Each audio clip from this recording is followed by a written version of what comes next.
बातमी आहे पिंपरी चिंचवड शहराला रोज पाणी पुरवठा करण्याच्या मागणीसाठी केलेल्या आंदोलनाची।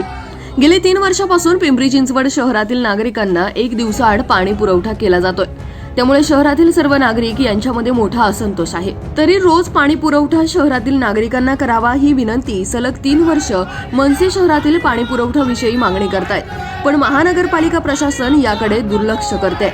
यावेळी सचिन चिखले, बाळा दानवले, रुपेश पटेकर, सचिन शिंगाडे, विनोद भंडारी, अंकुश तापकीर, विशाल मानकरी, राजू साळवे, सुशांत साळवी, सुरेश सकट, नितीन चव्हाण, शिवकुमार लोखंडे, जितेंद्र वाल्हेकर, आकाश पांचाळ, महिला शहराध्यक्ष अश्विनी बांगर, अनिता पांचाळ, संगीता देशमुख, श्रद्धा देशमुख, अनिता पाटील हे उपस्थित होते।